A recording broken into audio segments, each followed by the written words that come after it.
The Bureau of Internal Revenue is the major collector of taxes for the government. And we are under the umbrella organization of the Department of Finance, taking all the cap to ensure that the government exists through the collection of taxes by our citizenry. The existence of government is necessary that government cannot continue without means of paying its expenses, and that for this, it means it has the right to compel its citizen and property within its limit to contribute. As they simply say, lifeblood of the government is the taxes that we pay. And the right amount of taxes that we pay in government should be put in use for the betterment of our organization. And the right amount of taxes that we pay in government should be put in use for the betterment of our organization. Government charges its citizens on taxes which should be used in terms of budgetary requirement for all its public and social services, including financing of government and public projects, as well as making business environment and the countryside conducive to economic growth.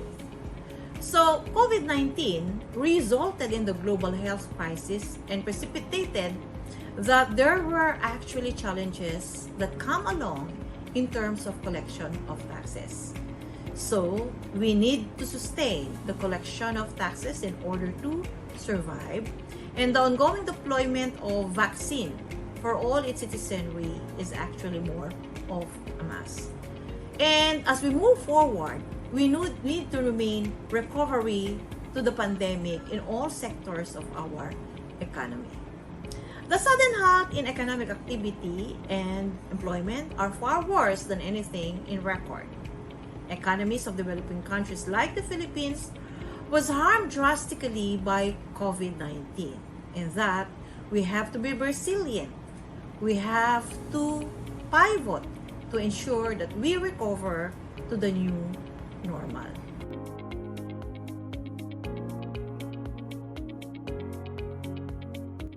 Some of the items that we go through when the lockdown was actually announced is the question, how can we then collect taxes? Are we ready for this eventuality that came in? Lucky to say that the Bureau of Internal Revenue is actually ready to move along through our electronic medium of collecting taxes. We have actually two platforms. We call it the Electronic Filing and Payment Fee System, or EFPS, which is actually a way to pay our taxes online and to pay it also online, where the majority of banks are actually paying their taxes and use it for the betterment of the country. Another platform that we have, which is newer, is what you call BIR forms. It can be offline, it can be online, where the majority of our forms are embedded therein, where our employers, our business sectors, and the citizenry can do all the computations automatically and correspondingly pay their taxes. With COVID that came in March, and that's actually far-flung from paying taxes, April 15, there is a need for us to move along, which means that deadlines are halted and we have to move forward, extending the filing of taxes so that business will be able to get the necessary funds and fees to pay for the government. Because of the limited access of transportation, we have the electronic payment system. And the electronic payment system is a means for our taxpayers to pay online. Initially, they have resistance to it, but with the changes that came along, a lot of our taxpayers make use of our electronic payment system.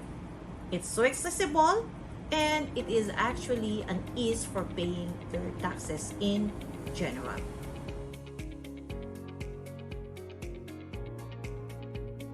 What about the attachments? The attachments were actually very hard to submit on a face-to-face value. As such, we have what you call electronic audited financial statement, or EFAS, where we encourage every taxpayer to utilize the digital channel in complying their tax responsibility. Ergo, the applications, you have to file your attachments online. So with this, enablers for our revenuers is that, of course, we had to continue providing also for the salaries. So we continued the paying of the salaries because we have now this BIR, the new BIR payroll system, which is digital. So even if we are in our homes, we are able to make exchanges for information, and at the same time have also sets of employees going to and from our residences and the offices, and the agency provided for free transportation, the free alcohol, the mask, or the plastic partitions to ensure social distancing.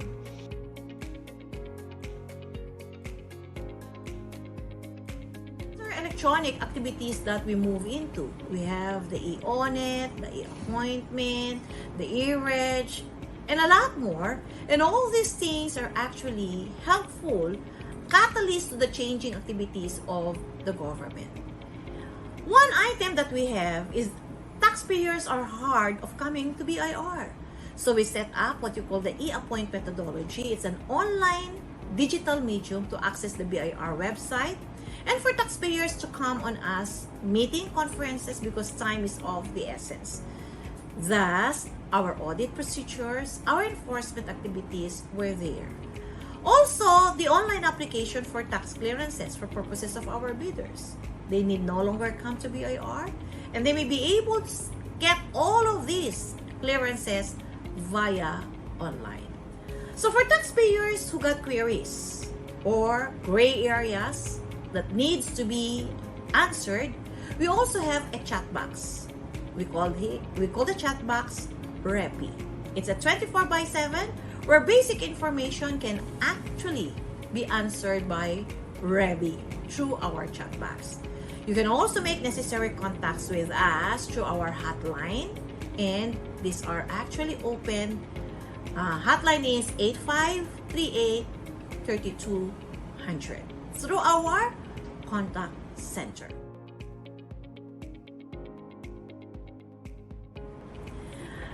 With the COVID, we need to re-engineer our processes. Thus, the X roadmap outlines outcomes of how we transform from the usual manual to digital and digitize, and that the framework is pillared on three principles: adopting a people-first approach, instituting a process perspective, and embracing the changes in digital technology. So, we have different phases to go through: innovating taxpayer experience in the BIR services processes, and aligning our policies to digital workplace and enabling digital backbone.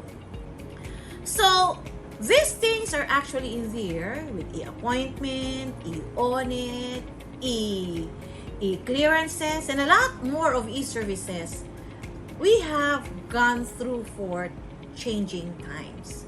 Now, for our HR initiative, we have the web-based payroll system. In fact, during the pandemic, kami lang po ata ang pumapasok sa BIR using our PPEs, ensuring that we have to pay revenue tax. We have to pay the salaries of our employees nationwide. Okay, kailangan nila ng pera, pambili ng basic na pangangailangan. So, even the mid-year bonuses were actually being done. And that, we need to pivot from the usual digital to a web-based payroll system.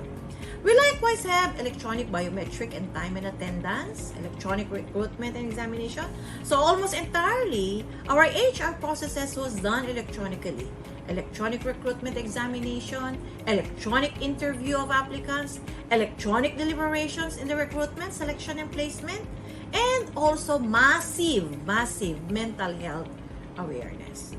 So, these things are actually easier to help throughout the activity of the BIR. And apart from this, for the continuance of filling up our vacancies, we have this online sending of applications. And if they make it, the batch of psychometricians that the BIR has had to queue them for online pre-employment exam. With this, deliberations are pursued so that appointments will be signed later. So online deliberations were also held. And then we come up with the appointment papers, which are therefore being signed by the Commissioner of Internal Revenue back then. Despite the 2 years challenge for the COVID pandemic, the BIR was able to fill up its positions. And from the 21,000 authorized positions, filled up positions increased to 13,000 plus, even with the pandemic at the helm.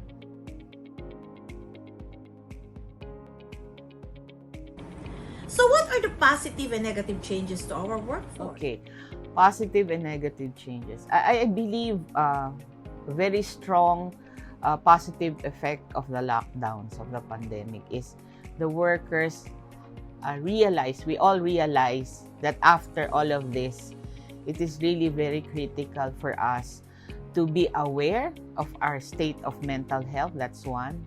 Then priorities for life had to be health and family.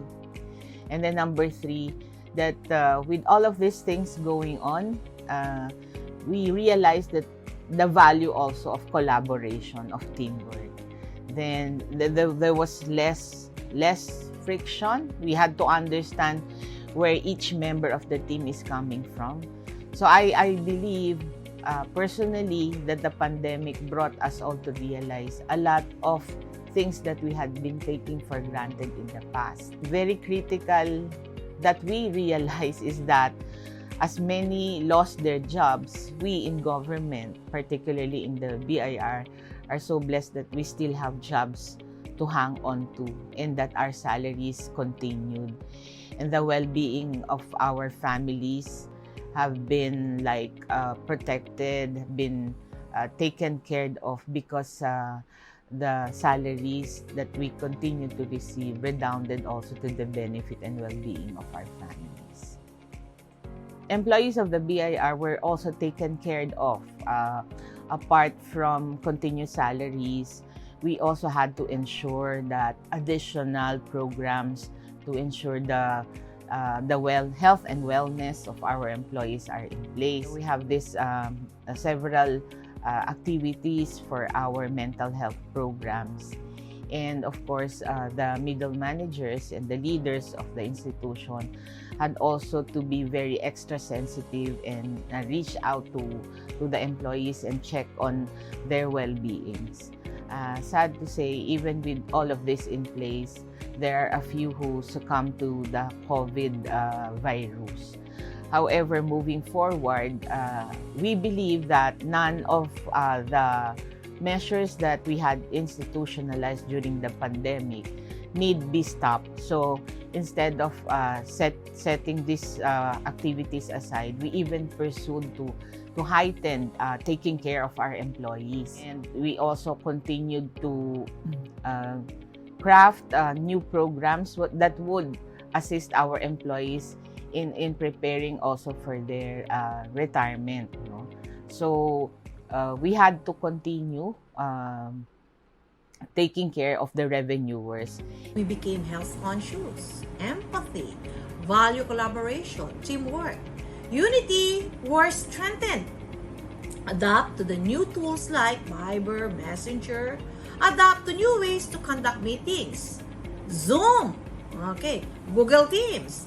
The use of Canva and other digital collaboration tools. All this, we need to add. A lot of major activities of the BIR were done online, like BIR tax campaign, our allegiance awarding, our staff meeting and conferences. Trainings were actually online. Even our collaborations with other offices like GOCF, Senate, Congress, Court, LGUs, COA, the civil service were all done via online. What is most intriguing insofar as HR is our e-learning platform. We adopted the Philippine Tax Academy Learning Platform, where we disseminate information, rules, laws, and taxation using blended learning through our Philippine Tax Academy.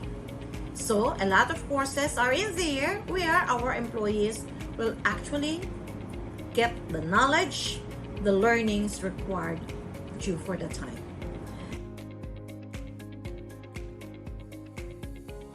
We likewise have our own digital platform. We call it BIR. Okay, that's the Bureau of Internal Revenue Electronic Learning. So, the BIR transformed its training into a synchronous learning. Our onboarding programs like orientation course, data privacy, information security, basic tax administration were all done asynchronous, 24/7. Our technical courses, management courses, other online workshops and activities were all done through our BIR platform e-learning. However, moving forward, we believe that none of the measures that we had institutionalized during the pandemic need be stopped. So instead of setting these activities aside, we even pursued to heighten taking care of our employees. So apart from the health and wellness, we pursued online learning and development programs, which are asynchronous and synchronous, meaning these programs may be taken at the pace of the learners, of our employees. We likewise have adopted the alternative work arrangement. This is to encourage everyone to be able to work, and that the vulnerable employees like senior citizens, pregnant women, those with immunocompromised, those who were very sick of that, were actually required to work at home. So this is parallel to the commuting law of the private sector, where in the private they are allowed also to do flexible work arrangement. Thus, we can do our jobs well with all these work arrangements undertaken following the rules and guidelines of the Civil Service Commission. Coming out of the pandemic, is the agency better or worse? Okay, I can simply say that BIR became better.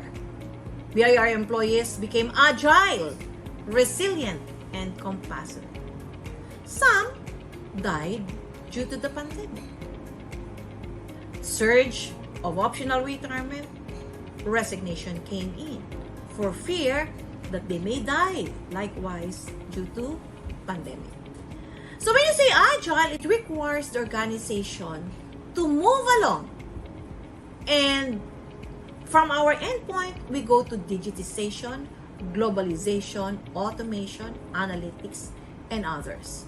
So we try as much as possible to go through a forefront strategy to help create value of transitioning from the old activity to the new normal.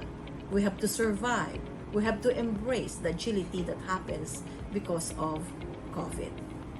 And when you say resilience, you have to advance despite all adversity that we go through.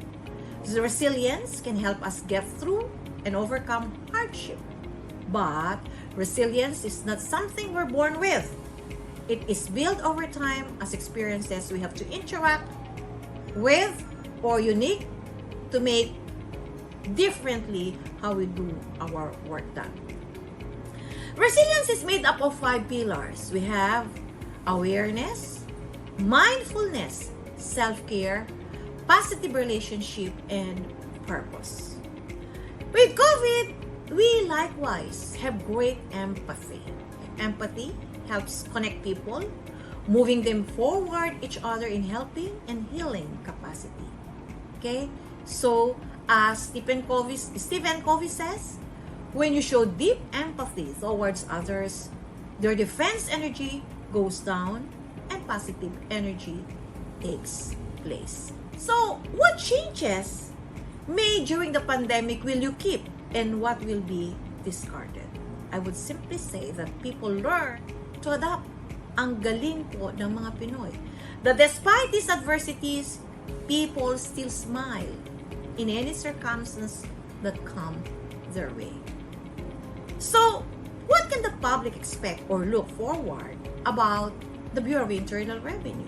We say we're moving towards better and efficient public service, and we hope to ease the burden of paying taxes by ease of doing business.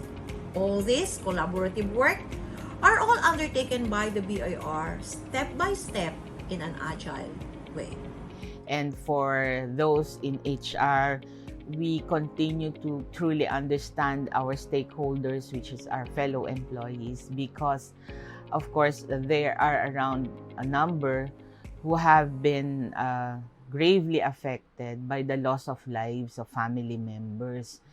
And then if out of that pandemic, we also had realized that now that we are still here, most of us say that perhaps we are still here for a bigger purpose.